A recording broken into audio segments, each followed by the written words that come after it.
13. Tracks in the Sand. Captain Stacy assured Peter that his Aunt May had already been called, and that she would be at the station by 11.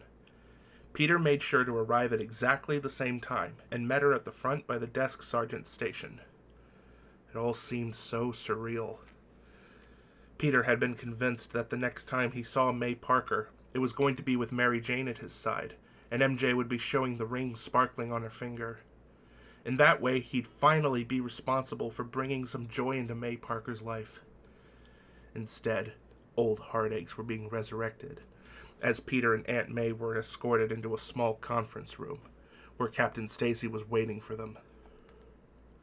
Stacy made no mention of encountering Peter at the restaurant the night before, and for that, Peter was incredibly grateful. May wasn't stupid. She'd have figured out why Peter had taken MJ to such a fancy place, and she'd be asking all about it. Fortunately enough, that tale of the little fiasco would wait for another time. Or, better yet, never. Originally, we thought that this man, Stacy slid a mugshot across the table, Dennis Carradine, was your husband's killer. We were wrong. What? Said May, not understanding. Nor did Peter comprehend. He peered over at the photograph and recognized him instantly as the man who he had originally let past him at the wrestling arena. The man he'd confronted at the warehouse. It was the right man. Was it that he was using an alias? That his name wasn't Dennis Carradine? But so what if that was the case? Who cared? Uncle Ben's murderer had met his final justice, and surely that was all that was important. It turns out that Carradine was only the accomplice, Captain Stacy told them. The actual killer is still at large. What? This was making less and less sense to Peter the longer it went on. What are you talking about? He demanded, and promptly tried to rein himself in, not wanting to sound too aggressive. This, Stacy pulled out a second picture, is the man who killed your husband. He placed it between Peter and Aunt May, and Peter fully expected it to be the face of a total stranger. Instead, the Sandman stared out at him. The name is Flint Marco, Stacy said. He's a small-time crook who's been in and out of prison. Slowly, Peter shook his head. You've got it wrong, he whispered, barely able to grasp the enormity of what he was being told. 2 days ago, he escaped. Evidently, he confessed his guilt to a cellmate. And, Stacy continued before Peter could offer up another protest, we have 2 witnesses who will corroborate his story. It all fits with our original suspicions. We've never been able to prove it until now.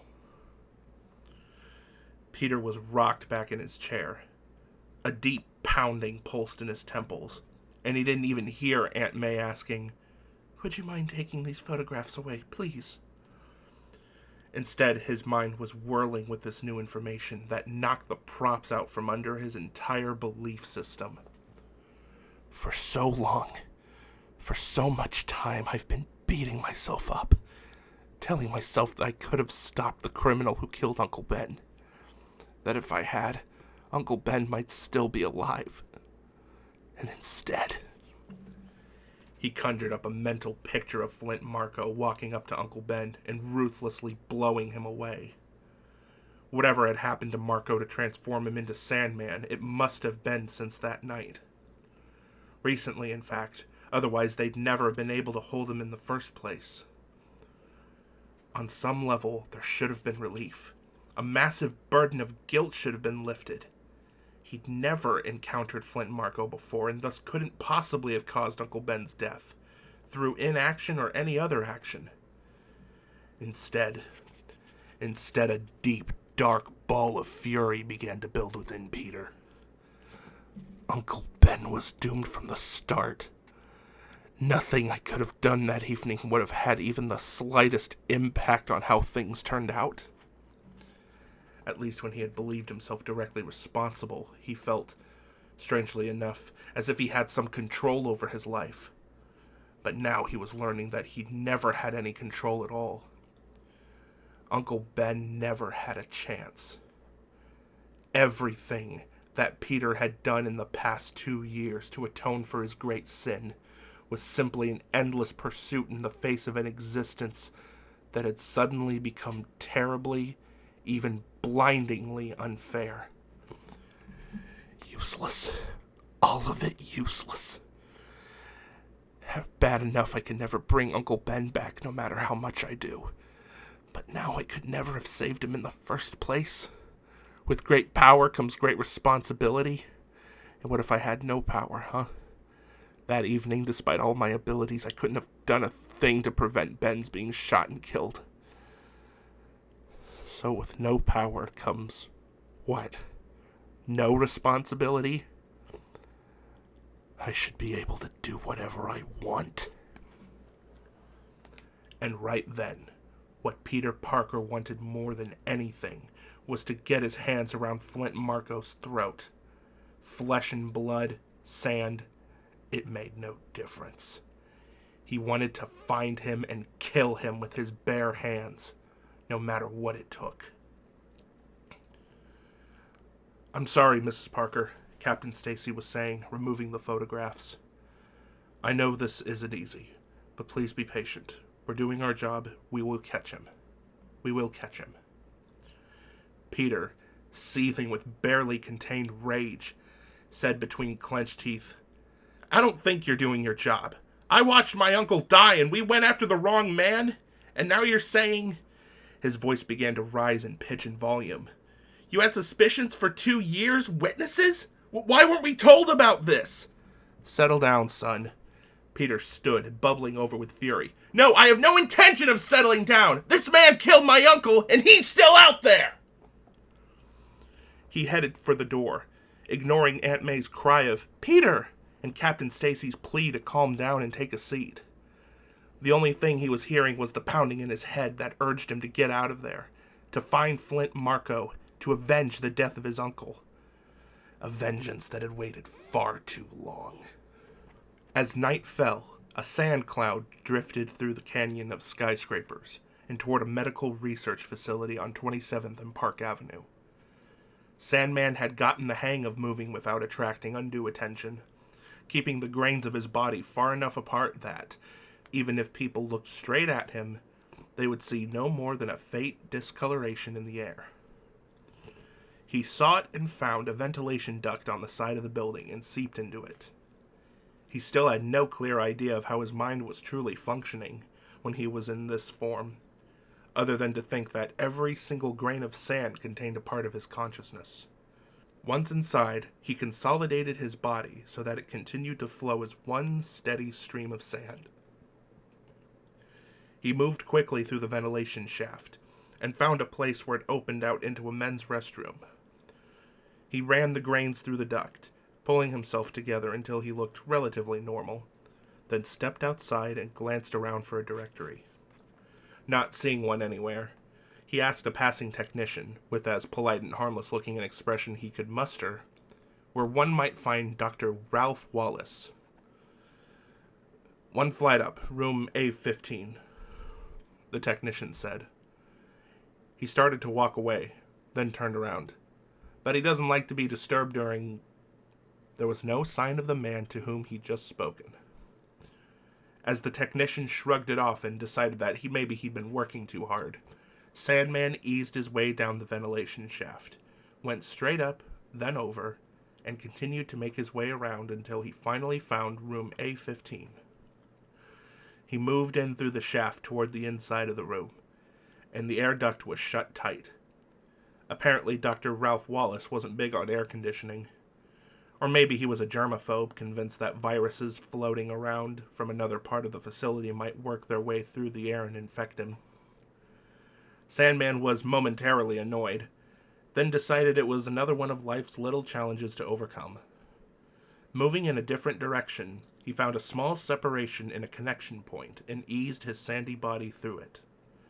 He discovered that he was inside the wall, moving past electrical wiring that naturally had no effect on him. He found an electrical outlet and seeped through it into the room. As he did so, he managed to short out power. The lights flickered out before coming back on, courtesy of emergency backup. Dr. Wallace, meantime, had clearly heard Sandman's passing through the vent system, but had no clue what it was. Perhaps mice or something equally charming. He followed the noise to the end of the wall, then said softly, "Is someone there?" Sandman collected the grains of his body, reconstituted them, and came into existence behind Wallace. The good doctor didn't hear a thing, and, after apparently satisfying himself that it was probably nothing, turned around and emitted a somewhat girlish shriek of surprise. "Who are you?" he demanded, clutching his lab coat as if he just stepped out of the shower. "How did you get in here?" "It's all right," Sandman said, holding his hands up. "It's me, Flint Marco." He waited for Wallace to react to the name, and the doctor did, looking both surprised and alarmed, but also curious.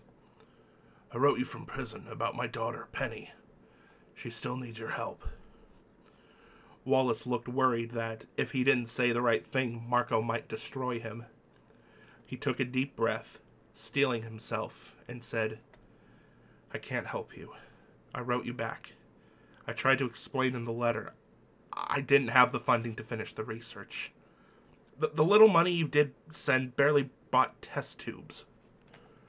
"Well, try this," said Sandman. He reached down and picked up a bag of money stolen from the armored car. It hadn't been easy getting it in here. Basically, Marco had had to concentrate and absorb the money into his own sandy body, breaking it down molecule by molecule. It was the only way to smuggle it in. The first several bags he tried it with, his attempts to reconstitute the cash had resulted in the bills falling apart in his hands. He finally managed through practice to make it work. The amount of money lost in the process was incredibly frustrating, but at least he still had an impressive amount. Wallace stared at the bag for a moment, and Marco saw a thin line of sweat beading his brow. "It won't be enough," Wallace said, which immediately raised Marco's suspicions, since Wallace hadn't even glanced inside. He had no idea how much money was in there. More likely, Wallace was terrified at the thought of receiving stolen cash. "It would take teams of researchers, millions of dollars. Then I'll get more. All you need. Even if you could," Wallace insisted. "It's highly unlikely we'd find a cure in the short time your daughter has left." Wallace's reluctance probably stemmed from aiding a known criminal via ill-gotten gain. But Sandman didn't give a damn about niceties or moralities. To him, the end justified the means. If the end meant that Penny lived, then any means was fine by him. The problem was bringing Wallace, the foremost expert, indeed the only expert, on this disease into line with Sandman's way of thinking. "Shouldn't be too hard." "Shut up!" snarled Marco as he slammed Wallace against a window, shattering it. Wallace almost stumbled to the floor, but Marco grabbed him and yanked him forward. Wind whistled in through the broken glass, blowing papers off the counters. He hauled Wallace up until they were practically nose to nose, and said with barely controlled fury, "You're gonna help her, Doc. I'll get you the money if I have to level the entire city to do it. Just find me a cure for Penny." Yes, I will," Wallace cried out. "Don't hurt me." "Then don't fail me." He shoved Wallace well clear of the window, and the research scientist fell to the floor, utterly petrified. Well, that had been easy enough.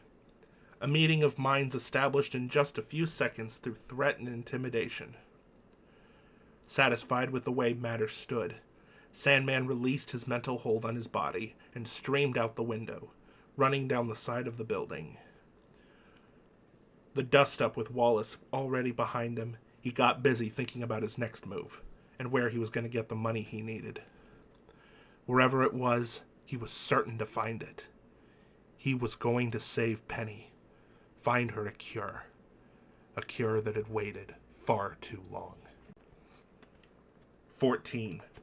Through a mirror darkly, Peter Parker looked out at the night sky through the window of his small apartment. The scratchy voice on his police scanner barked out announcements, except Peter had changed the frequency. No longer was he just attending to the major emergency calls. Now any summons, no matter how trivial, was coming through. The almost steady stream of chatter was overwhelming, but he didn't want to take a chance that some seemingly insignificant problem, people experiencing a small sandstorm on a Coney Island beach, for instance, could slip past Peter when it might lead him to his prey. "Come on, Marco. Come on. Turn up. Give me something to go on. Make yourself known so I can find you and give you what's coming to you." "L20 Parkway, abandoned vehicle," the scanner announced. "Elderly man in center of Wabash. Sorry, Parkway Avenue." Still nothing.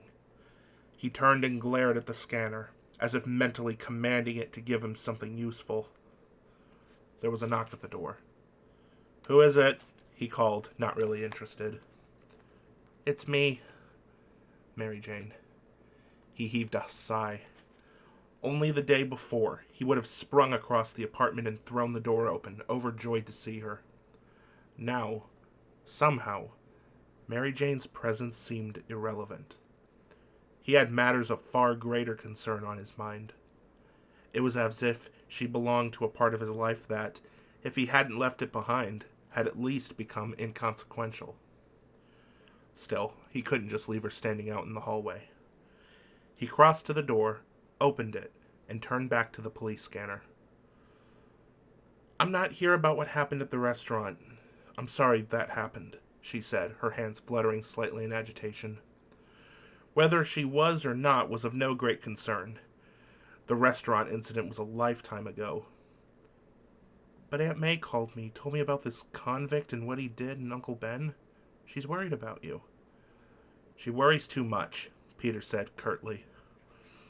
Mary Jane was about to reply, but the chatter of the scanner cut in. "Could you turn that down?" she asked. He petulantly considered turning it up instead. The anger within him burned like fire, over Uncle Ben's death, over the police department's ineptitude. He wanted to take it all out on someone, preferably Flint Marco.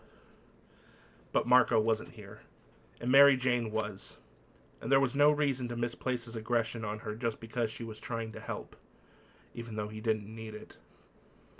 So he turned the police scanner down to a low murmur, enough so that he could still pick out what was being said, but not so much that it drowned out what she was trying to say to him.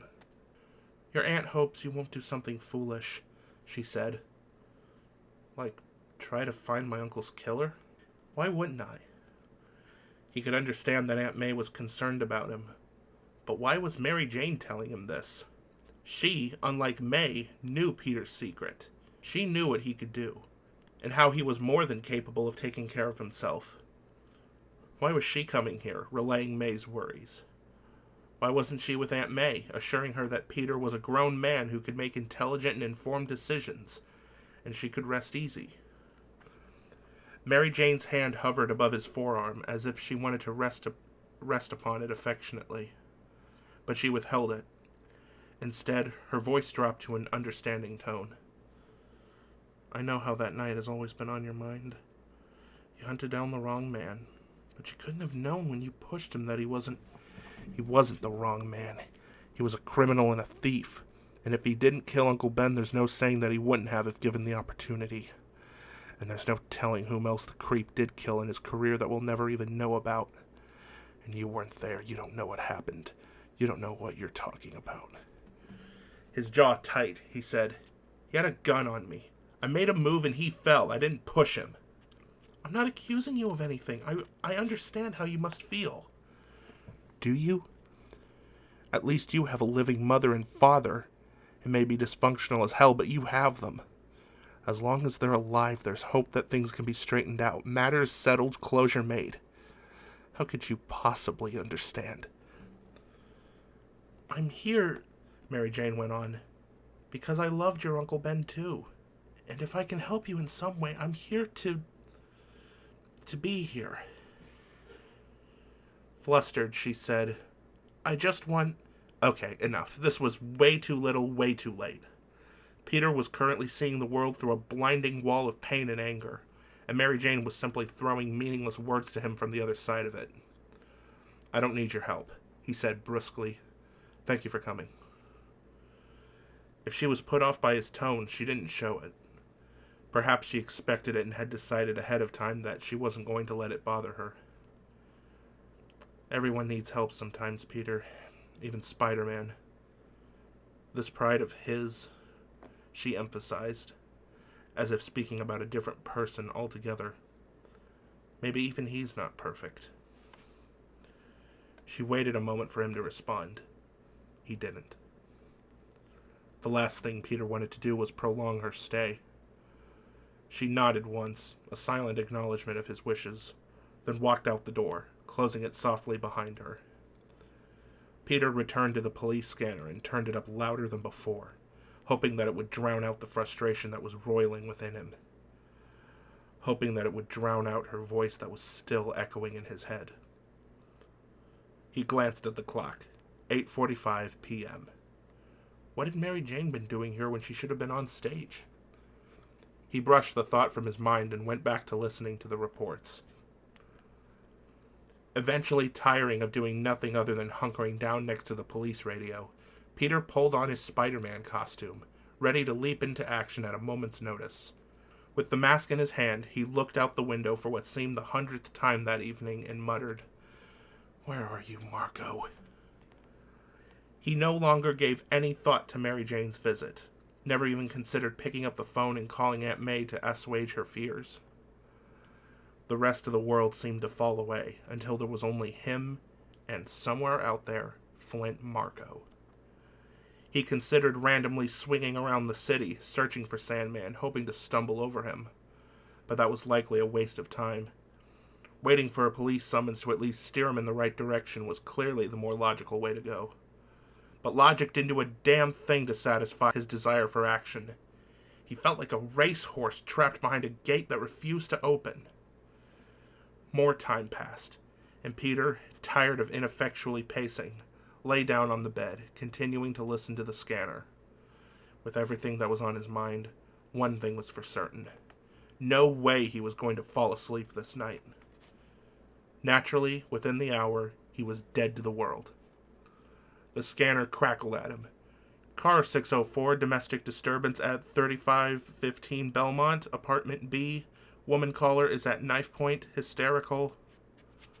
Deep in slumber, Peter was unaware of the thick black ooze that was separating itself from the shadows of his closet, and now slowly creeping toward him. Instead, he was in the grip of a nightmare, twitching in bed, groaning in mental pain. Twisting in his dream, he saw the criminal Dennis Carradine tripping over a pipe and falling to his death. Except now Peter was there, shoving him hard, grinning dementedly, just as Mary Jane had said. But that wasn't how it really went down. Was it? Uncle Ben's murder scene flared up. Ben lying there, dead, eyes closed. Ben's head snapping around, eyes opened. Except there were no eyes, nothing but worms crawling out. Flint Marco walking past the macabre scene, whistling casually, innocent of suspicion. It isn't right. It isn't fair. This shouldn't have happened. I should be able to do something about it. You can. You can do whatever you want. Nothing can. Peter's mind recoiled against itself, bewildered and uncertain of what was happening. He was talking to himself, as if his mind had somehow split right down the middle. Even in his dream state, he wondered if he was somehow losing control of his entire Spider-Man persona. Ben was gone. The murder site was gone. Marco was gone. And instead, the city spun dizzily beneath him, skyscrapers whipping past, the chill air permeating him. And he felt giddy, reveling in his power, enjoying it in a way not before experienced since it all began. It was all new and liberating, and he couldn't understand why. He heard the distant sound of car horns honking, sirens yowling. And suddenly, he realized that the wind was all too real. Caught in that twilight area between sleep and wakefulness, he fought his way back to consciousness. He should close the window since it was obviously getting way too drafty. Peter opened his eyes, waking to see the world through the filter of his eyepieces, which meant that he had put on his mask. Odd. He didn't remember doing that. And he was rocking slowly back and forth. And he was upside down. What am I, sleep web slinging now? Am I still asleep? No, definitely not. That thought lingered right up to the moment that he caught a glimpse of his reflection in the mirrored glass of a skyscraper. Wrong. Still dreaming. It was like watching an image on TV, since it seemed to bear no resemblance to Spider-Man at all. Oh, there was Spider-Man, all right, or the image of him hanging upside down on a web line. Except his costume was no longer blue and red. It was solid black. The eyepieces, no longer white but silvery, leaped out at him, a stark contrast against the ebony mask that he was now wearing. He could see the outlines of the web pattern against the black, also with that same silvery hue to them, along with his chest emblem. It was an alien Spider-Man, a bizarre version. Peter's still fatigued mind processed that he wasn't just watching a separate image. It was his own reflection. "Whoa!" he shouted, and almost lost his grip on the web strand before clutching it tightly and maintaining his place. What is this? He'd always known the right way to catapult yourself out of a dream was to pinch yourself. He attempted that now, pinching his arm through the suit. He felt the pain.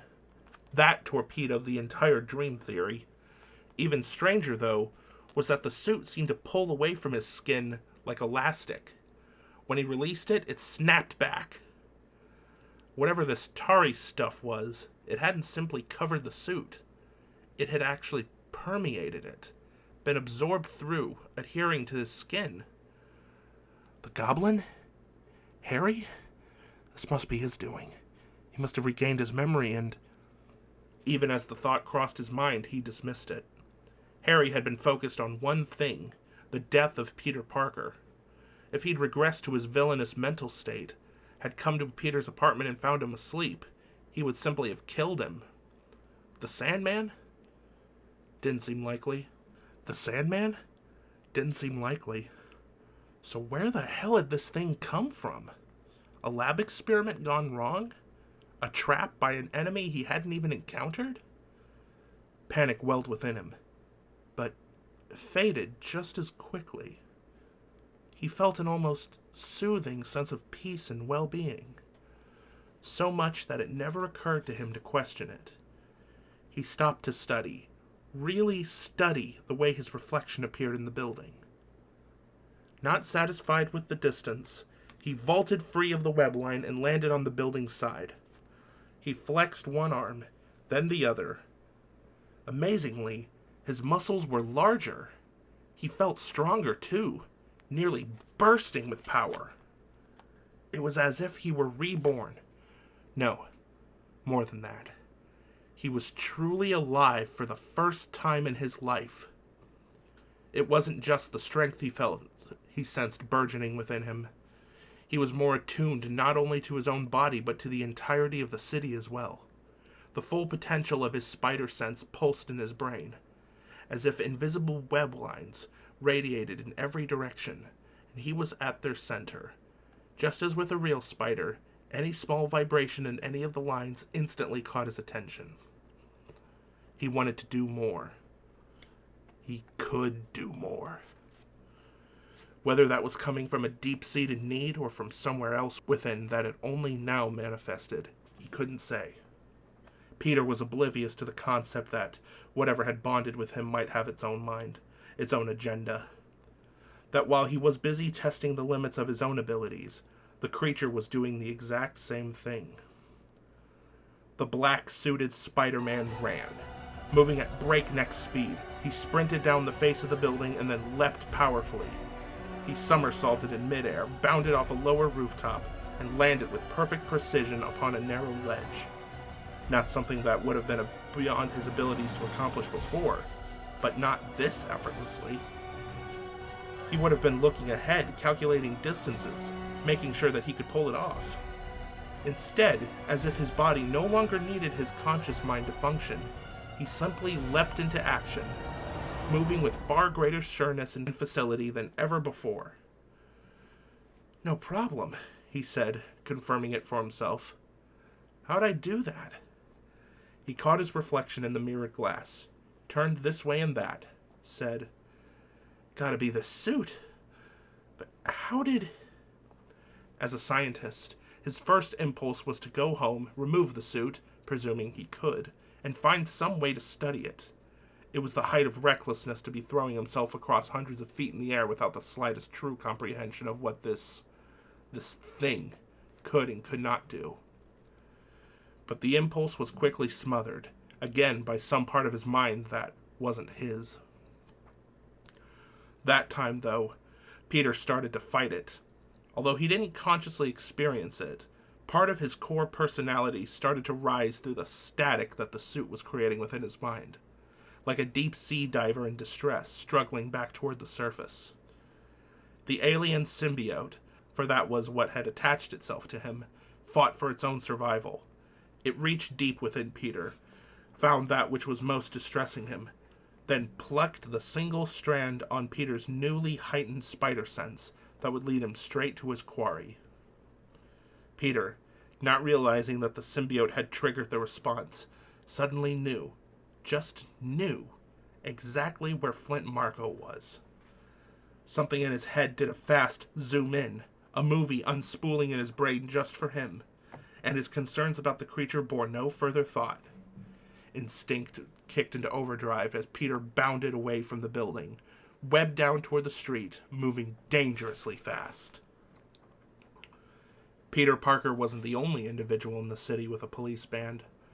Eddie Brock had arrived at the First American Savings Bank barely minutes after the alarm had been called in. He was hoping, praying that it would be Sandman, because Jameson had put a bounty out on pictures of the new freak in town. The good news was that he had gotten his wish.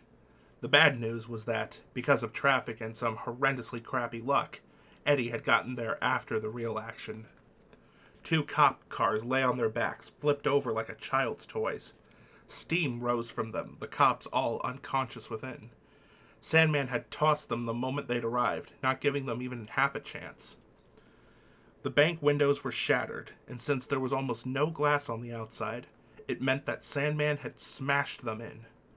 Obviously, he wasn't making any attempts at stealth these days. The unconscious bodies of several bank guards littered the street. "Looks like it was hell of a show," thought Brock. Then a hissing sound guided his camera lens toward a subway grating on the sidewalk. Sure enough, a large, steady stream of sand was heading right toward it, and into it. Brock immediately started snapping pictures. "Hey, Sandy, look over here, smile for the birdie," he desperately shouted, knowing that pictures of a partly formed Sandman were going to nab a far higher dollar, more than that crappy $50 from his first picture, than just a bunch of sand slipping through the grating. Sandman didn't, unfortunately, seem predisposed to cooperate. Suddenly, Brock saw a form that was both familiar and yet unfamiliar drop down near the grating, just as the last of the sand filtered through. Was it? Yeah, had to be him. But what was with the new tights? "Hey, Spidey!" he shouted. Whereas Sandman had ignored him, Spider-Man actually stopped and looked in his direction.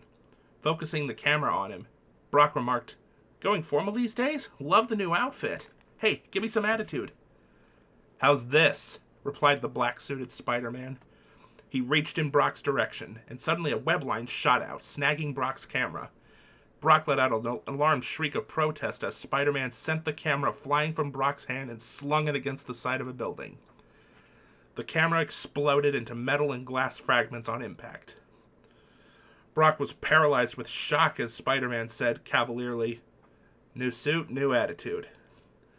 Finally, recapturing the ability to speak, Brock squealed, "What the hell?" At which point Spider-Man paid him as much mind as Sandman had. He yanked up the grating and dropped down to the subway below, allowing the grating to slam shut behind him. Brimming with indignation, Brock had never felt more helpless. But in short order, he decided there was no need for him to feel that way at all. Spider-Man had screwed him over? Fine. The least he could do was return the favor. Pulling out a small digital camera from his breast pocket, Brock thought, "You want to dance with Mr. Spider-Man in black? Fine. Then we're gonna dance." And he started taking pictures of the robbery scene, with an eye toward what would most suit his purposes. Marco was pleased to see that it took his eyes no time at all to adapt to the darkness of the subway. Considering his night vision had been for crap before, it was good to discover yet another useful aspect of his transformation. Bags of money were secured in either hand. The merge trick came with ease this time, barely any effort at all. Once he'd poured his way through the grating, he reformed and pulled the 2 bags of money from his chest like a magician. He started down the subway tunnel, moving as quickly as he could. No sight or sound of an oncoming train, so that much was good. It was late now, and there was no chance that Wallace was still at the research center. Marco was basically homeless, but that didn't matter to him. As Sandman, he needed no creature comforts. He'd probably make his way over to a convenient sand pit, spread himself out there, wait until he didn't need his eyes to see. That his eyes were in the front of his head was an arbitrary decision on his part. His body was aware of everything around him, in all directions. He was just the most accustomed to looking forward. But now he suddenly saw the shadows moving on the ceiling behind him. One shadow in particular. Him. It had to be him. With a roar of pure fury over Spider-Man once again mixing into his problems, Sandman spun and glared up at the ceiling. Nothing. How could that be? The anger in Sandman's face was replaced by bewilderment as he leaned forward, looking for some indication that Spider-Man was still there, or had ever been there in the first place. Spider-Man came out of nowhere, slamming his fist into Marco's jaw with such force that it actually rocked him back on his heels. Sandman gaped at his opponent, who now appeared to be wearing some sort of stealth costume that would enable him to blend in with the darkness. Cute. Stupid if he thought it gave him the edge to win this fight, but cute nevertheless. "You again," Sandman demanded. "I guess you didn't learn your lesson. This time I'm gonna school you." Sandman saw little point in continuing. Spider-Man meant as much to him as an actual spider would. Why bother wasting time? What point was there in Spider-Man's engaging in a battle that he couldn't possibly win? "What do you want from me?" Sandman demanded in exasperation. At this point, he was so fed up that he might actually consider tossing the web-slinger a couple of $100,000 if it would just make him go away. "Remember Ben Parker? The old man you shot down in cold blood?" The question came so completely out of left field that it caught Sandman off guard. What did that have to do with anything? It was...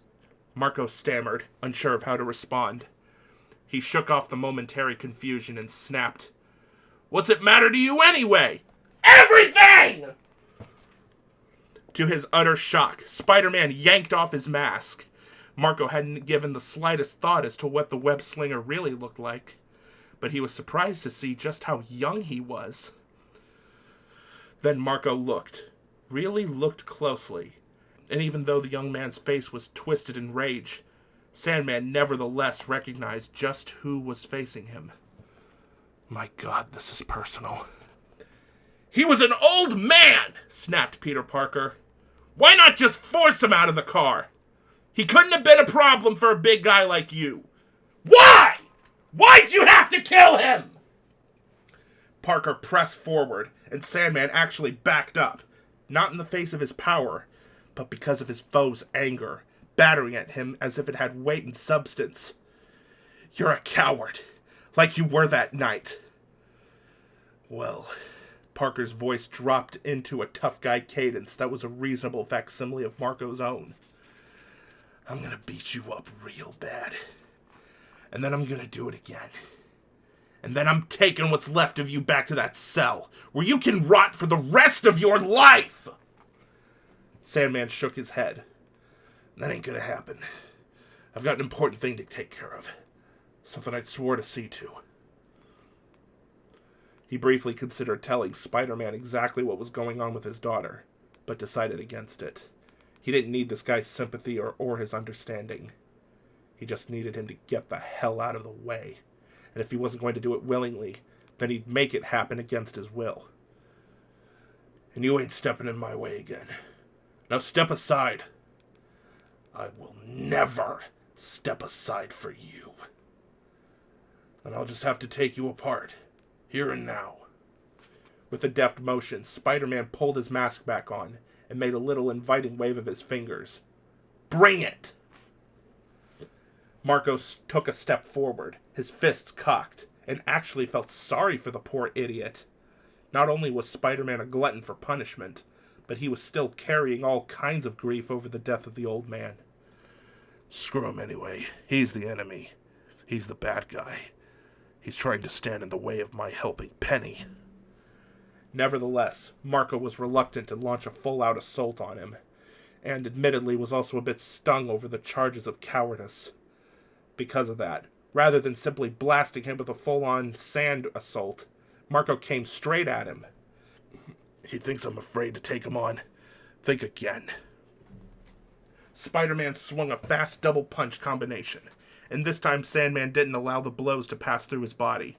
Instead, he willed his form into rock-hard consistency, and both punches slammed into him, one to the face and the other to the chest, with no measurable damage. In fact, Spider-Man stepped back, shaking out the pain in his hands from the impact, and Sandman brought his fist around and up. He caught Spider-Man just under the chin, sending the wall crawler smashing upward into the ceiling, with such force that loose bits of debris and rubble cluttered to the tunnel floor. Spider-Man bounded backwards, skittering along the ceiling. Grabbing the bags of money lest he lose them in the dark, Marco pursued Spider-Man back down the tunnel. He snagged various bits of debris, pieces of railroad ties, and kept chucking them at Spider-Man, trying to knock him off the ceiling. With a quick move, Spider-Man leaped down, grabbing Sandman as he passed. Bracing his feet, he hauled Sandman into the air despite his much greater weight, and threw him as hard as he could. The Sandman crashed into a support girder, bending it but thankfully not breaking it. In retaliation, Sandman slammed his fist into the brick tunnel wall, yanking out huge pieces of it and started throwing them one by one at Spider-Man. He dodged right and left, barely avoiding them,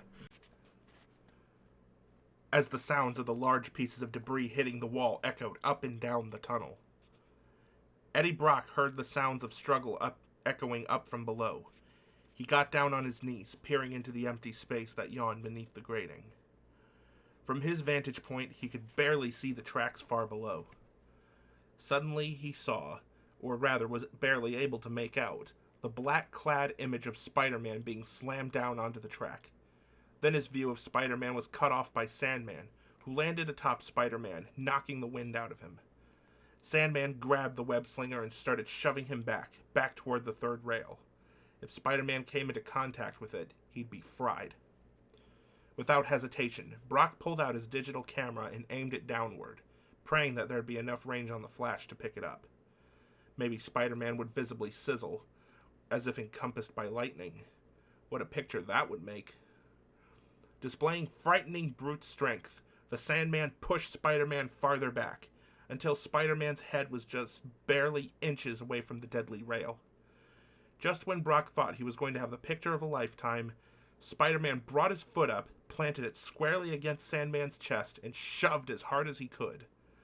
Sandman flew in one direction, and Spider-Man in the other, and Spider-Man twisted in midair, landing on the wall just above the third rail. A massive rush of air blasted down the tunnel, along with blinding light. Brock fell back, barely keeping his grip on his digital camera, as a subway train hurtled past. With my luck, they're both dead, and I didn't get a picture of it at all. Sandman didn't realize that they had reached an intersection in the subway tunnels until the light from an oncoming train illuminated it for him. He literally flattened himself against the wall, his body morphing from its normal thickness to 1/8 of an inch deep. He had no idea where Spider-Man had got to. With any luck, the meddling wall crawler had wound up squashed on the front of the train. Sandman restored himself to his normal depth as he stepped off the wall, and Spider-Man moved forward in a flash, slamming into Marco and staggering him with the surprising force of his charge. Sandman went down, Spider-Man atop him, slugging away as hard as he could. Bits of granite-like sand flew from Marco's face and chin, only to be reabsorbed into his arms. The ground rumbled beneath them. As one, they looked up and saw another train bearing down on them. They rolled out of the way onto another track, only to find themselves directly in the path of yet another train. They kept going onto another track, and this time Sandman knocked Spider-Man back, sending him skidding down the depression in the tracks. Spider-Man scrambled to his feet. Sandman stood in the middle of the tracks, and he made the same mocking "bring it" gesture that Spider-Man had earlier made. The distant rumbling of a fourth train headed in their direction, but Sandman didn't care. He still had plenty of time to get out of his way. Quickly, Spider-Man fired a web strand at him. Marco barely had to act to get out of its way and smiled grimly. Clearly, Spider-Man was getting rattled if he couldn't even hit a target from such a close distance.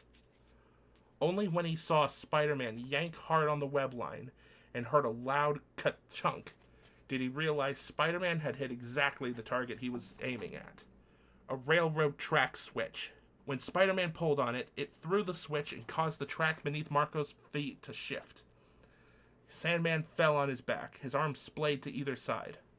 To his horror, he was out of time as the light from the oncoming train bathed him in its glow. He had a quick glimpse of the stunned engineer, and then the train pounded directly over him. Had he been thinking quickly, he'd have been able to simply transform himself into sand and avoid it. But enough vestiges of human reactions were still in him that he'd frozen upon seeing the train bearing down on him. The train, unable to even come close to stopping in time, mowed him over, blocking him from view. Seconds later, the train was gone. So were Marco's hands. He stared befuddled at his outstretched arms. They were truncated at the wrist, sand pouring out from the stumps, his severed hands lying on either side of the railings. With a shriek of rage, Marco leapt up from the tracks, transforming into sand in midair. No more screwing around. The tactic of going fairly easy on Spider-Man had lost whatever charm it might have had. Spider-Man backed up and tried to vault out of the way, but was too late as Sandman encased him in sand. He piled on, more and more, until Spider-Man was completely buried. Time was on Sandman's side. All he had to do now was wait. He felt Spider-Man struggling beneath him. Every time it seemed that the wall crawler was going to fight his way to the surface, Sandman pressed him down once more. For one brief moment, Spider-Man managed to get his head above the surface, and he gasped in lungfuls of air. But Sandman quickly hauled him back down under again. And this time he made sure not to ease up until he felt Spider-Man struggling after long moments cease. That's that, he thought. Spider-Man's hand punched up and out. It startled Marco. Spider-Man should have been down for good, but it didn't concern him. So he had a few seconds fight left in him. So what? Sandman still had him cold. A web line flew out of Spider-Man's hand, heading straight up. Sandman's first impulse was not to care. It was obviously the desperate move of a desperate man. But then he remembered how casually he'd assumed that Spider-Man's previous web shot was harmless, and he'd wound up getting his hands cut off. So Sandman looked up, just in time to see that the webbing had snagged a water pipe directly overhead, and then Spider-Man yanked as hard as he could. The water pipe tore loose from its moorings with a tremendous gush of water. It poured down upon them, flooding the tunnel. Marco had just enough time to picture what happened to a sandcastle when a wave crashed over it, and then he felt himself starting to dissolve. He tried to pull himself together to prevent it, and then ultimately to scream in protest. The bags of cash were right nearby, and he reached for them, but his rapidly melting hand didn't permit it, liquefying along with the rest of him. He grabbed one of the handles and tore a bag open, and then felt himself swirling down the drain in the middle of the tracks. Consciousness slid away from Marco as he slithered down the drain. His thought before dissipating being, "Penny, I'm sorry. I'm so sorry. Damn that Spider-Man. Let me live so she can live and he can die." And then he was gone. Minutes later, when the remains of his body dribbled from a drainage pipe into the East River, there was no indication that the dark brown substance was anything other than dirt mixed with water and had ever been anything other than lifeless mud. 15. Paths both lost and found. "Rent!" Peter felt as if he had just gone 10 rounds with a cement mixer. He was worn out physically, emotionally, every way possible. Earlier, when he had emerged from the subway tunnel squinting against the daylight, dark clouds had started gathering ominously, suggesting an imminent weather change. The day went from pleasant to stormy in minutes, and rain was pouring down as he slogged to his apartment building. The clothes he was wearing ill-fit him, which made sense since he'd grabbed them out of a Goodwill deposit box. It was the only choice he had. There was no way he was going to be able to sneak in and out of his apartment in broad daylight, dressed in a skin-tight black Spider-Man outfit. Now, as he staggered down the hallway toward his apartment, his landlord, Mr. Dickovich, stepped out of his own residence and blocked Peter's path. Peter could see Ursula inside, washing a dish. "Rent!" snarled Dickovich. Peter slowly turned toward him. "Rent?" he echoed. "R-E-N-T. Every time in the past when Dickovich had harassed him for rent, which was admittedly perpetually overdue, Peter had stammeringly promised to make good on the debt. Dickovich and his power over Peter had always loomed large. Now, however, Peter stared at Dickovich, and instead of quaking in fear or being consumed with regret that he was behind, all he could think was, "Who the hell does this guy think he is?" He suddenly envisioned Dickovich hanging 20 stories, no, make it 50 stories, high above the ground, a single gossamer thread his only link from death. There was the acerbic landlord screeching like a howler monkey begging for his life, and right above him, dancing about like a loon, was the deliriously happy black-suited Spider-Man. Peter had never realized just how angry Dickovich's rants made him until that very moment. Doing nothing to restrain it, Peter stepped toward him. The motion was so decisive and unexpected that Dickovich automatically took a step backward, looking confused, as if they were doing a waltz and Peter had abruptly decided to lead. "Rent?" Peter said, and his voice grew progressively louder with each passing word. "Rent when you fix the shower head. Rent when you stop painting over the mold. Rent when the hot water's hot and the heater gets repaired and you fix my windows and patch my ceiling and the smell of your sardines don't creep under my door." Dickovich's eyes were popping. Ursula, witness to Peter's unexpected explosion, looked as if she didn't know whether to be frightened or thrilled. Peter turned and went to his door, only to discover that it stuck worse than when it had frustrated Mary Jane. He whirled and bellowed at Dickovich, his fury reaching fever pitch. "You'll get your rent when you fix this damn door!" He shoved so hard that he actually ripped the door off its top hinge. He glanced back, and Dickovich looked terrified. As for Ursula, whatever entertainment she'd found in Peter upbraiding the surly landlord had given over to pure fear at Peter's outburst. Even Peter was stunned at his ferocity. Without another word, he entered his apartment. He rebalanced the door so that, although it was still free of its hinge, it was at least securely closed. Then he threw the bolt for good measure and stood in the middle of his room. He looked down at his hands. They were shaking. His entire body was trembling. He had no idea how to feel. Part of him was giddy, riding some sort of bizarre emotional high. But another part was intimidated by the intensity of the feelings he'd unleashed. Particularly so since he had no idea just how far they could lead. Would he possibly have completely blown his stack at Dickovich? Lost his temper? Punched him? Dickovich wasn't a super criminal with a sandy body that he could make rock hard with a thought. He was a normal human whose head could literally be shattered with the force of a single blow. Lightning blasted the sky outside, and Peter jumped at his reflection in the mirror. For a split second, he thought he saw something else in it.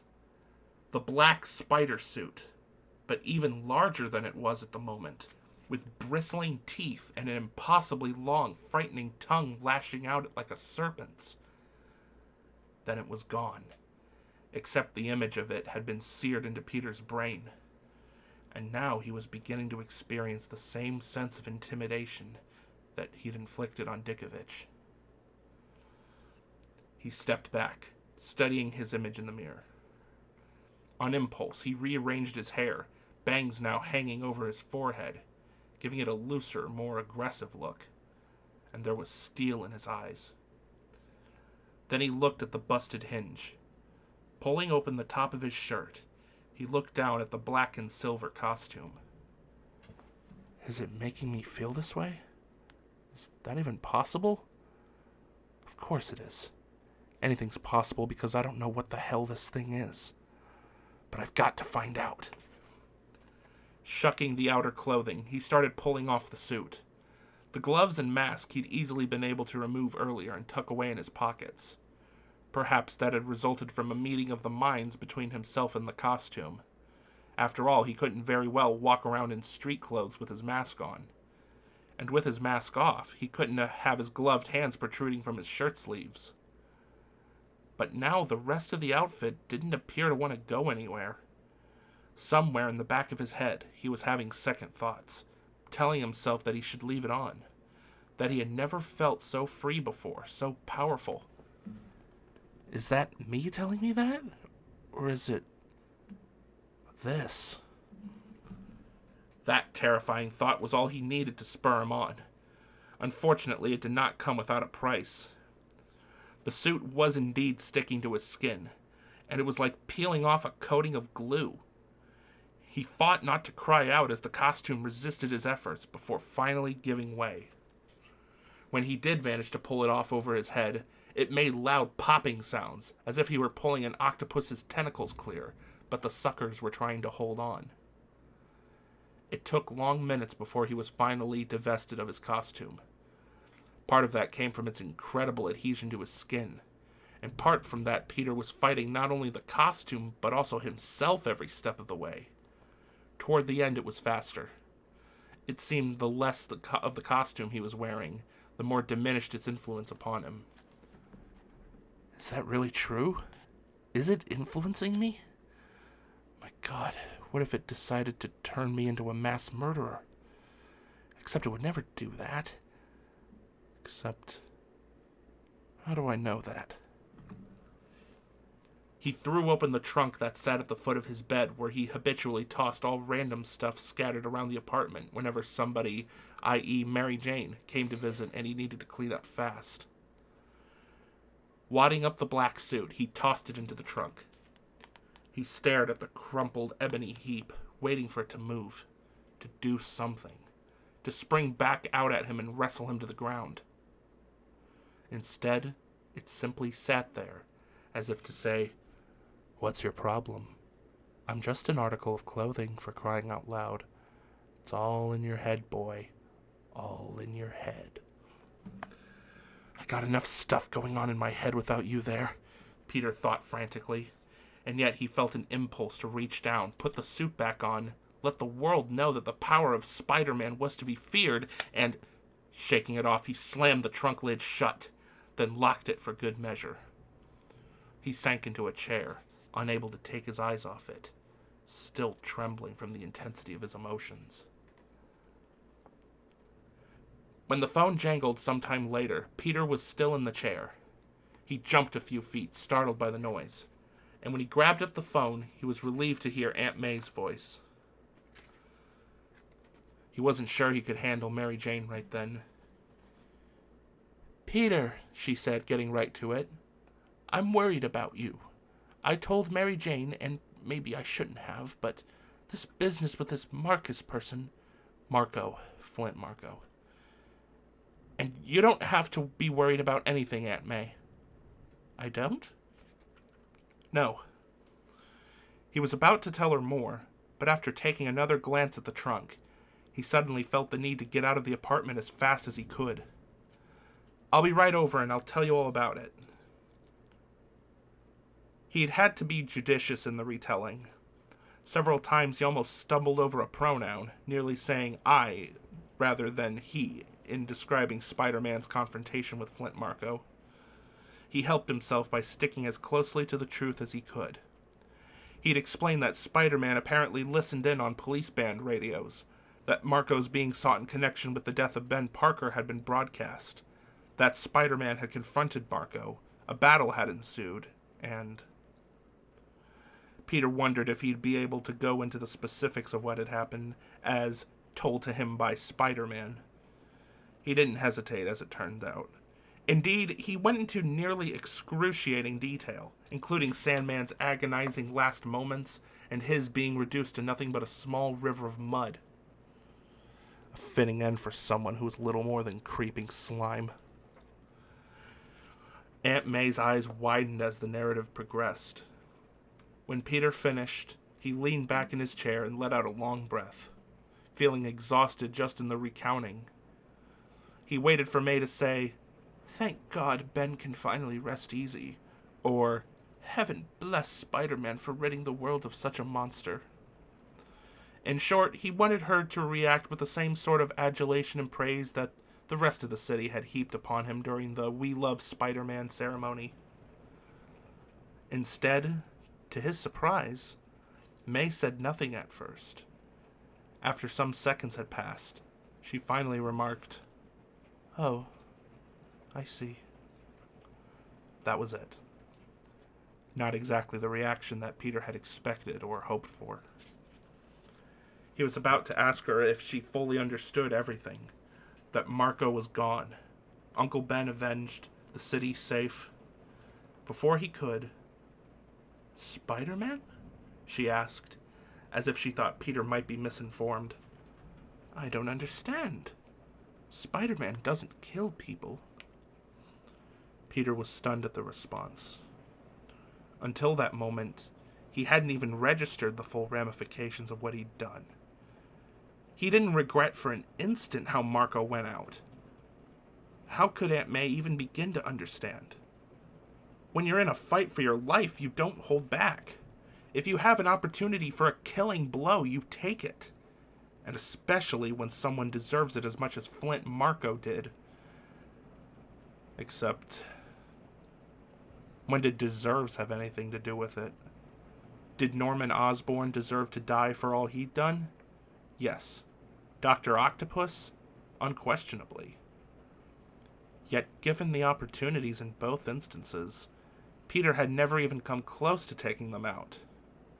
Both had perished, but not by his doing. The goblin had impaled himself on his own glider in a failed attempt to kill him. An octopus had nobly sacrificed himself to save the city. In the case of Sandman, though, it had been no quarter asked nor given. And it had never occurred to Peter that it should be otherwise. Was that wrong? A bad thing? I thought you'd be... he began, and then as much as to convince himself as her, he asserted, "He deserved it, didn't he?" Hoping that Aunt May would respond in the affirmative, settling the question for him. May Parker did him no favors in that regard. "I don't think it's our place to decide who deserves to live or die," she said, sounding a bit surprised and even disappointed that Peter would have to ask such a thing. "Aunt May, he killed Uncle Ben." She nodded. "Ben meant everything to us, but he wouldn't want us living 1 second of our lives with revenge in our hearts. It's like a poison, a venom. It can take us over. Before you know it, turn us into something ugly." Peter was stupefied by her reaction and said, I'm sorry, I guess I... In his mind, he saw once again that brief glimpse of a ravening beast reflected in the mirror. Had it been real? In his mind? A glimpse of things to come? It's like a poison, a venom. It can take us over. Peter took a deep breath, exhaled. How should he feel? Confused? Ashamed? Grief-stricken? Would he have done things differently if he'd had to do it all over again?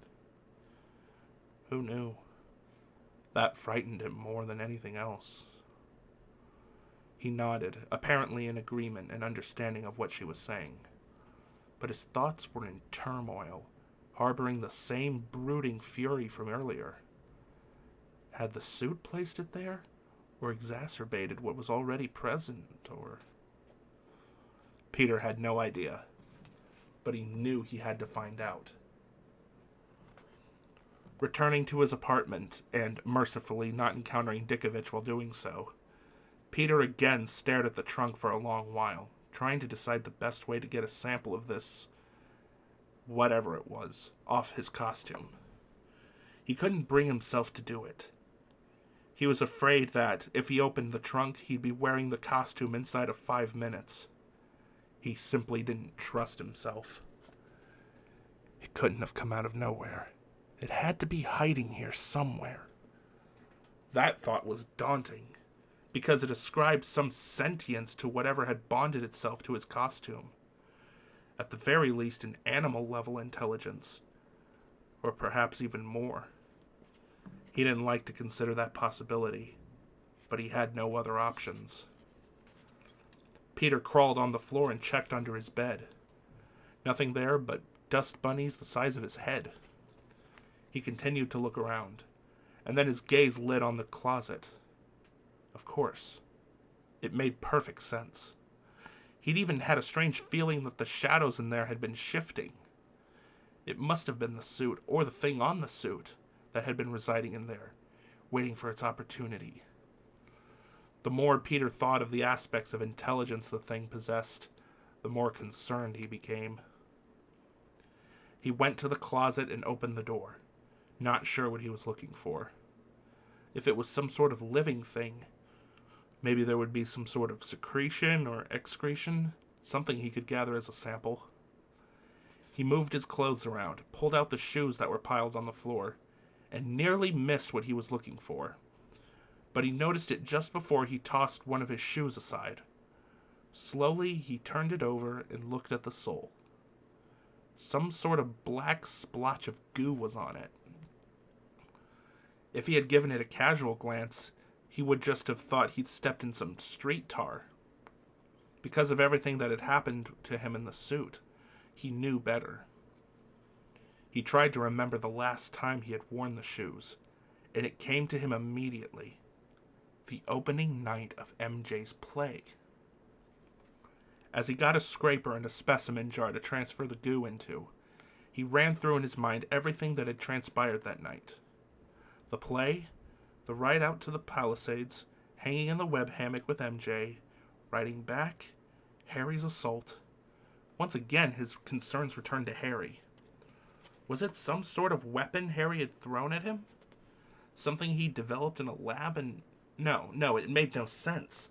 Harry was many things, but he simply didn't possess the scientific genius or invention of his father. Still, it could have been something that Oscorp had developed and he'd incorporated into his arsenal. But it didn't seem right. Maybe... that shooting star? Could it have... Oh, come on, he muttered as he transferred the inert goo into the jar. He couldn't believe he was entertaining the notion that something from outer space, a meteor or asteroid, had made landfall near him and discharged some sort of alien life form. And that alien life form had attached itself to Peter's shoe, come home with him. Still, he was reminded of Sherlock Holmes's great precept. Whenever you've eliminated the impossible, whatever remains, however improbable, must be the truth. Harry had inflicted some sort of self-replicating virus on him during the battle. Impossible. A creature had hitched a ride on a meteor, fallen to Earth, and seized Peter Parker as its host. Impossible. Peter didn't foresee a shortage of impossible theories, just improbable ones. Holding up the jar and staring at the black goo within, Peter hoped that the man to whom he was bringing this sample would be able to point him toward the right impossibility. Dr. Curtis Connors stared with fascination at the specimen jar, shaking it slightly and watching the goo move around within. Peter stood several feet away, glancing around Connors' office/laboratory, fascinated as always to see what his favorite professor was working on. He noticed a chart on the wall of different types of lizards, and an anatomical model for a lizard nearby.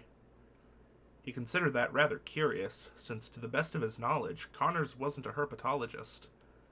So what was the sudden interest in lizards? Connors was grateful as he examined the bottle, since he had to do it one-handed. Peter glanced at the flapping sleeve where Connors' right arm wasn't, and wondered if Connors had taken such an interest in lizards because he was planning to try and regrow his missing arm, just as some lizards were capable of doing when losing a limb. Then Peter shook his head and smiled. Creatures from outer space, and now a teacher embarking on a scheme out of a 1950s B-movie. See, that was the problem when one lived a life where one used spider powers to fight guys made out of sand. It was impossible to distinguish between likelihood and absurdity. Where did this come from? Connors finally asked. I don't know. That was certainly true enough. Peter had thoughts, but nothing definite. It was on my shoe. Would you check it out? I'm curious what it is. Yeah, I am too. I'll let you know. Connor's gaze shifted to Peter. By the way, I saw your lab partner in the news the other day. Quite the sensation, our Miss Stacy in a romantic entanglement with Spider-Man. Peter shifted uncomfortably from one foot to the other. I wouldn't call it an entanglement. It was just a kiss. Well, when you do something that publicly, you're asking people to draw their own conclusions. Yeah, I guess you are, Peter admitted. Certainly Mary Jane had done so, and none of them were to his favor. He wondered for the first time since his entire world had gone dark how she was doing. The Jazz Room was a long-standing establishment down in the Lower East Side. During its heyday, top jazz musicians would stop in unexpectedly and start jamming with whoever was on stage. But that was many years ago, and the Jazz Room wasn't what it used to be. Then again, I'm not what I used to be either, thought Mary Jane. Stepping out into a crisp, bright Manhattan afternoon, Mary Jane squinted and waited for her eyes to adapt.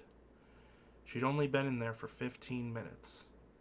She wondered what it was going to be like when she was there for a full 8-hour shift. Glancing behind, she saw the sign, "Waitress, Singer, Wanted," that had been hanging in the window, being removed by the manager. People were going about their business, hurrying to jobs or appointments or to spend time with friends or family. Mary Jane watched them go, and once again had that orphan outside a banquet feeling. She was, as the Bible said, in the world, but not of it. She felt a desperate need to be a part of not only the world, but of something that would take her outside her own worries and frustrations. She walked through the city, seeing couples holding hands, exchanging a kiss or two, making even the simple act of crossing the street seem romantic. Feeling masochistic, she walked past the Broadhurst Theater. It was as if she'd never performed there. She was even beginning to wonder if it had ever happened, or if it had all been some sort of dream that had disappeared all too quickly upon waking. MJ heard sirens and what she was reasonably sure was a fire truck in the distance. Police cars hurtled past. People watched them go, talked to each other, speculated about what was happening. She even heard Spider-Man as couples queried each other as to whether the famed web-slinger would be involving himself. Mary Jane had no idea. But thinking about him, about the life that had deserted her, prompted Mary Jane to step into a doorway, removing herself from the crowded street. She pulled out her cell phone from her bag and started scrolling down the directory of names. She stopped on Peter's, naturally. Her impulse was to try and reconnect with him, to heal the fractures in their relationship. But in the past days, he had become almost unrecognizable. And now there was this new business with his Uncle Ben. How was she supposed to be there for him when he had made it clear he wanted no part of her? She needed to be with someone she felt needed her in return, and from whom she could find mutual support. She continued to scroll down, then back, looking for a name to leap out at her. Finally, one did. Why hadn't she thought of him sooner? She hesitated only a moment before clicking the dial button, then waited for the connection to be made. It rang twice, 3 times, 4, and she prepared herself to be connected to voicemail when she was startled by a sudden pickup. "Hello, Harry? It's Mary Jane. Would you like some company?" Harry Osborn tucked the tail end of his shirt into his pants, having sprinted from the bathroom to grab the phone. Nearby in the great room, a small easel had been set up. On it was a reasonably professional-looking depiction of the view of Manhattan through Harry's window. It had been ages since Harry had painted. He'd forgotten how much it relaxed him. Of course, his father had never thought much of it. "You and Peter?" he asked, cheered at the prospect. "Just me," came Mary Jane's voice over the phone. Harry paused, taking in that little fact and its implications, then said, "You kidding? Sure, come on over." "You sure I wouldn't be intruding?"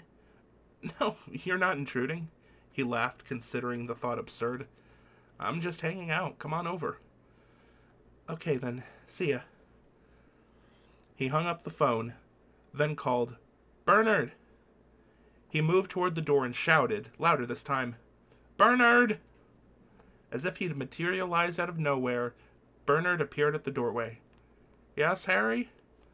Upon the passing of Norman Osborn, Bernard's inclination had been to address him as Mr. Osborn, but Harry had quickly put a stop to that. As far as Harry was concerned, Mr. Osborn was his father, and the associations that implied were more than he cared to consider. "We're having a guest. We need..." Harry thought fast and seized upon the obvious. "Food. Right away, sir." Harry nodded in approval, confident that Bernard had everything in hand, and stepped back into the great room. As Harry moved back to his cityscape, his gaze rested upon his father's portrait looming above. Then, for some reason, he glanced toward the chaise lounge in the corner of the room. Norman Osborn was lying on it. His father was there on the chaise, and he was clearly dead, a vicious wound evident on his chest through the huge red splotch discoloring his shirt. And Spider-Man was there, laying him out, neatly arranging the corpse. Harry staggered back, holding his head. He slammed shut his eyes, and when he dared to open them again, the chaise was vacant. Terrified that some other vision would reoccupy it, he turned away and found himself staring at the large mirror hanging on the wall. Something was drawing him to it. Something that was there, but not there. Something that he felt he should know, but didn't. "You've taken your eye off the ball." The voice, soft and disturbing, was spoken from behind his ear. It was his father's voice, and a disoriented Harry stumbled toward the mirror. Unable to stop himself, he fell against it, putting his hands against the glass at the last second. A circuit connected. A dizzying array of images flashed through Harry's mind. He cried out, remembering, not wanting to, needing the information, fearing it. And there was Spider-Man lying bound and helpless, his unmasked face gazing up plaintively at Harry. And it was Peter's face, and his father's body, and Harry standing in a large capsule, wallowing in green gas, and in combat with Peter hurtling through dizzying heights, trying to kill him and being slammed backward off the sky stick. And Peter looking down at him with all manner of mock sympathy. And Harry heard his own voice asking, My dad. He died, didn't he? And Peter was just nodding sympathetically. The bastard, he knew. He had done it. Harry sank to his knees, sobbing, except the sobs were intermingled with choked laughter. And once again his father's voice came to him. Where have you been? With tremendous effort, Harry raised his head and saw Norman Osborn, likewise on his knees, staring back at him from the mirror. Remember me? Yes, Father, Harry said with the voice of the damned. I remember everything. You haven't killed Peter Parker. Never in his life had Harry stood up to his father. Never.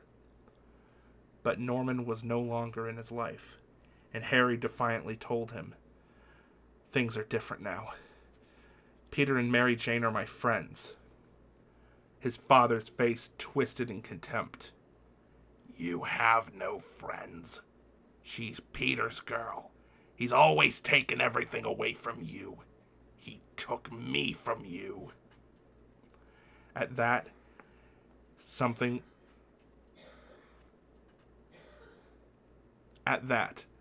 within Harry Osborn snapped. It was the part of him that had spent a lifetime trying to make his father happy, to live up to his demands, to maybe, somehow win his approval. But it was never going to happen. His father was insatiable, and if Harry killed Peter, Norman would want Mary Jane dead. And when she was gone, his former business rivals, and then more, and it was enough, damn it, enough. Like a drunk who had hit rock bottom, Harry Osborn had a moment of clarity, bellowing, I won't listen to you anymore! Doubling over, he pounded the floor in frustration, like a child having a tantrum, and demanded, I have a chance for my own life! Leave me be! He hit the floor until his knuckles were bleeding. And when he looked up into the mirror, he saw his own reflection. Norman Osborn was gone. I'm free, Harry whispered, his voice choked with emotion. I'm free. He could not have been more grateful. Or more wrong.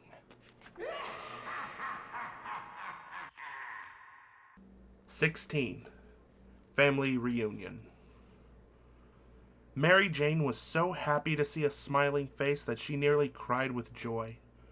She warned herself that would be something of an overreaction, though, and so nodded gratefully as Bernard opened the elevator door that led to the entrance hall of Harry's penthouse. Perhaps it was her imagination, but Bernard looked far more relaxed than in the days when Norman Osborn was holding court here. She summoned the image of Norman to her mind, thought of things he had said, and decided she was very likely not imagining things. Harry walked up, a wide grin on his face and a lightness in his step that she hadn't seen for many a month. Hi, hungry? Starving, she replied. He bowed and gestured for her to precede him. She fully expected that they were going to head straight to a dining table decked with some sort of impressive feast. To her surprise, Harry guided her into the kitchen. It was immaculate stainless steel. She could see her reflections in the countertops and cabinets. She turned to Harry, nervousness in her voice. If you're expecting me to cook dinner, this isn't going to end well, unless you're really hungry for boiled water. He laughed at that. If you want to pitch in, feel free, but He affected an amazingly ghastly French accent. I'm the chef for this evening. Really? She replied skeptically, one eyebrow arched almost to the top of her forehead. Mais oui. May we what? Harry sighed as if greatly put upon. Yes, really. Okay, well, sure, I'll be happy to help. If you can come up with something that I can't possibly burn. You can help with a salad. No one can burn a salad. Spoken like someone who's never seen me make a salad. A small table was already set in the center.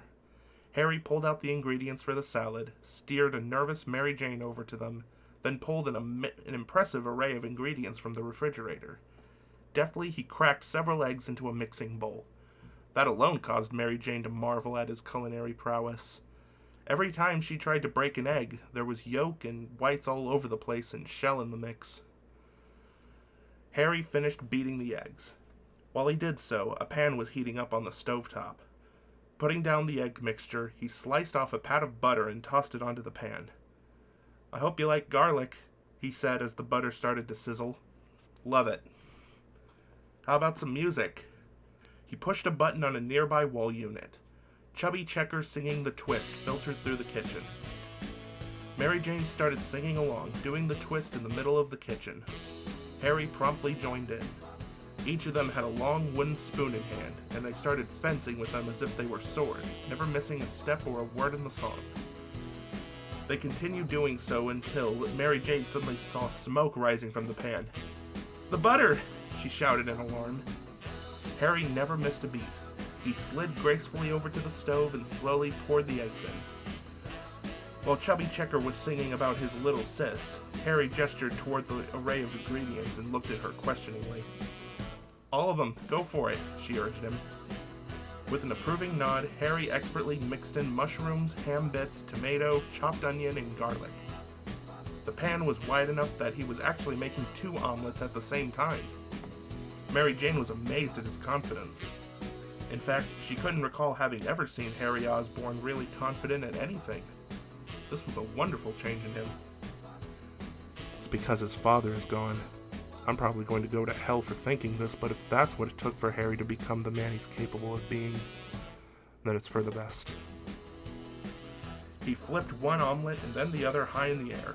She let out a delighted squeal of alarm, certain an omelet was going to wind up on the floor. Harry caught them on the pan with such dexterity that she would have thought him a chef trained at Le Cordon Bleu. The meal was a blur of laughter, music, and reminiscing about things that were pleasant, while blissfully ignoring things that weren't. Eventually, discussion turned to Harry having mentioned that he had written a play for Mary Jane, and she insisted upon seeing it.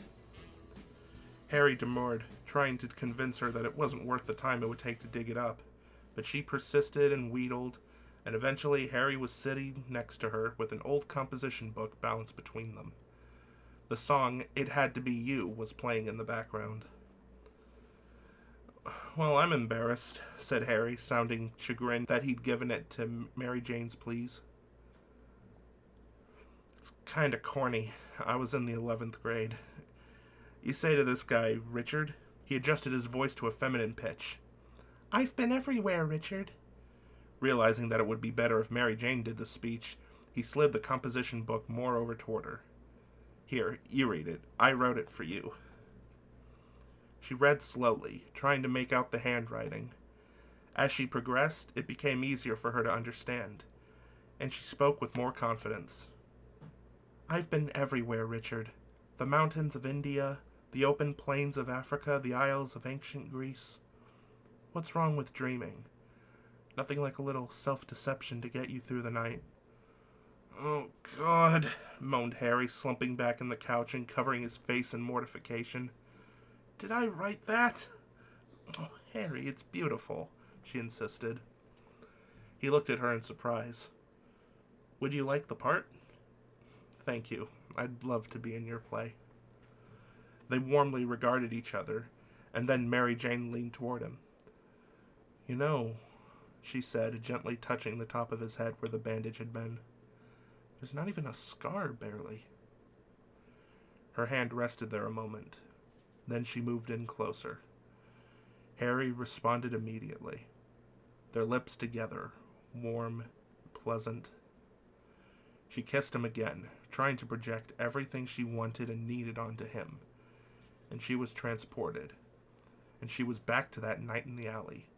The rain coming down. She was back with Peter. And ashamed. She pulled away, knowing that what she was doing was wrong. Not out of a sense of loyalty to Peter, but because she was trying to force herself to feel something for Harry that, damn it, just wasn't there. It had never been, not even when they had been dating. Hell, it had been one of the reasons they'd stopped seeing each other.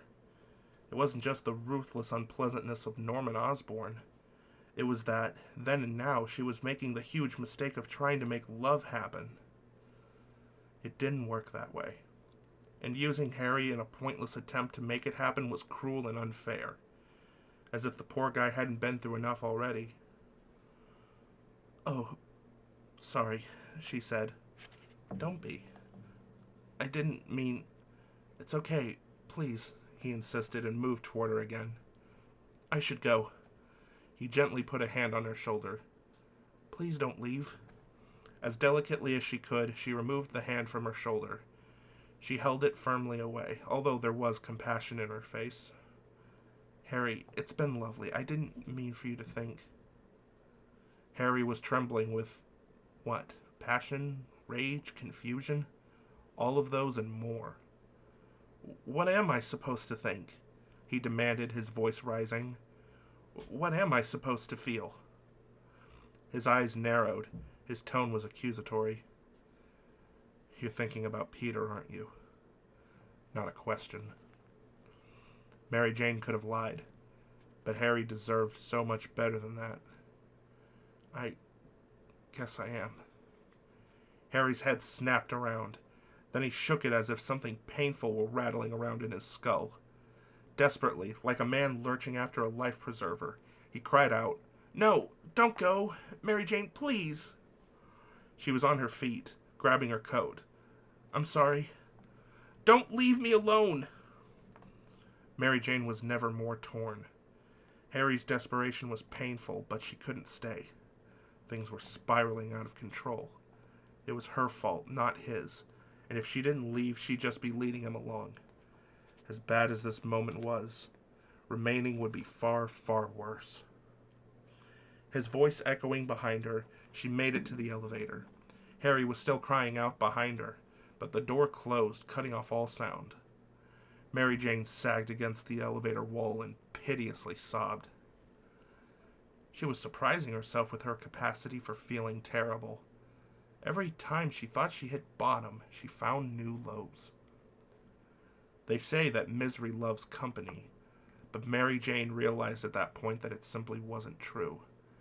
Misery liked to be alone in a small, dark room where no one could see it. As it turned out, Mary Jane was not alone in her misery. It was being shared by Harry Osborn, and it would not have cheered her to know that Harry's situation, as unlikely as it might have seemed, was far worse than her own. "You're thinking about Peter, aren't you?" Harry Osborn snapped at her. "I guess I am." She looked ashamed, confused, and then, before Harry could speak again, the voice was back, his father's voice echoing mockingly in his head. "So much for friendship," chuckled Norman Osborn. "Time for old friends to meet again."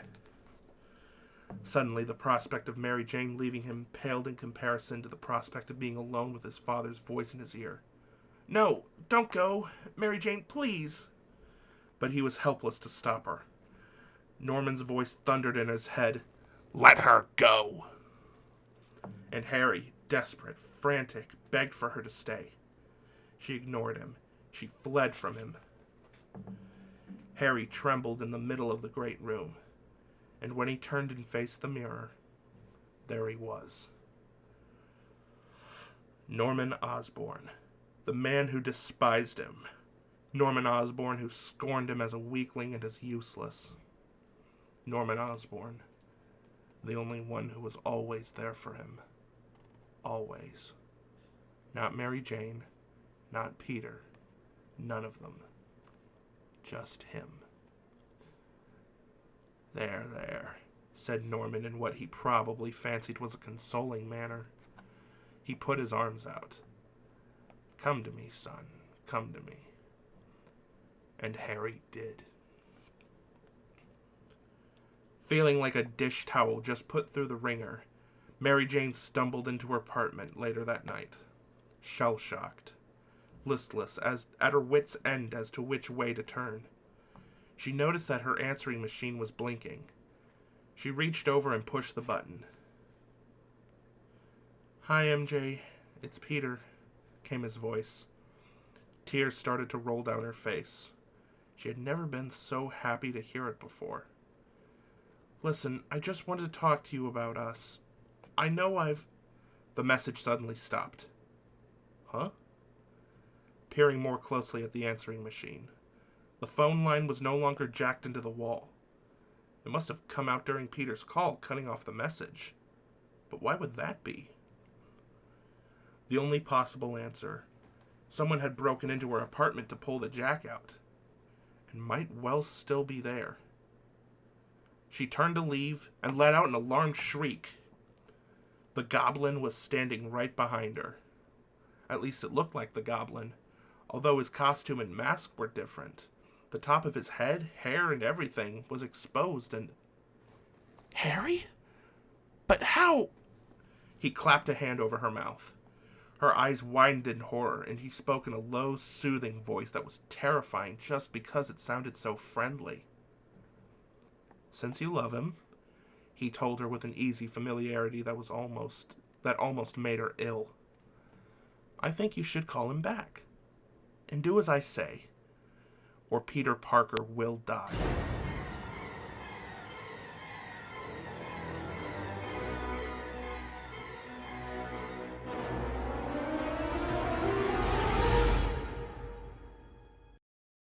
You say to this guy, Richard, what the fuck? I didn't give authorization to be in this.